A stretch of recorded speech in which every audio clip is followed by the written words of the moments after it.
Speaker, it's been 31 weeks, more than 7 months, since the news that the government knew about the PRC's interference in our democracy came to light. Since then, we've asked hundreds of questions in this House and in its committees, but we've gotten very few answers. The only thing we've gotten are a few answers here and there, heavily redacted documents, and a mountain of process. NSICOP and CIRA, a special rapporteur.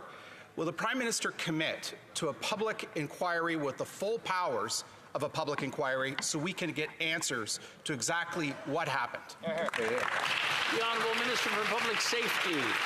Mr. Speaker, the colleague across the way highlights the mechanisms that shine a light on how it is we're protecting our democratic institutions from foreign interference, including through the creation of NSICOP, a multi-partisan endeavour, including through the creation of NSIRA. And yes, Mr. Johnston, who is now determined that he will not be carrying on, has charted out a course. What's important is that we work together, Mr. Speaker, by addressing the concerns that have been raised with regards to foreign interference, but doing so in a way that is responsible to protect our national security. That remains the commitment of this government, and we look forward to taking the next concrete steps with all members in this chamber.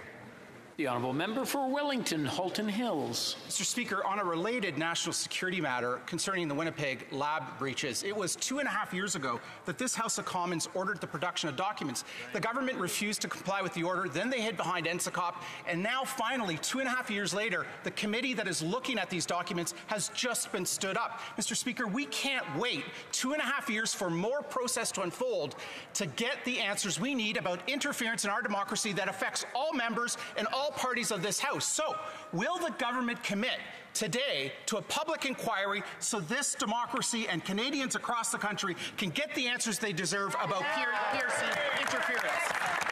The Honourable Government House Leader.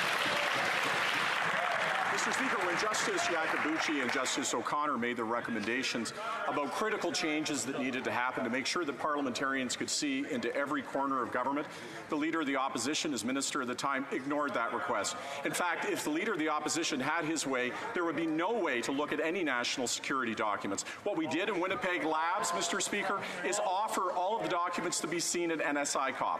When they refused, we created an alternate process with a panel of independent arbiters that can look at every redaction to make sure they're legitimate. It took them nearly a year to agree to that process. They finally have. They took a long time to appoint their members. I'm glad they finally have.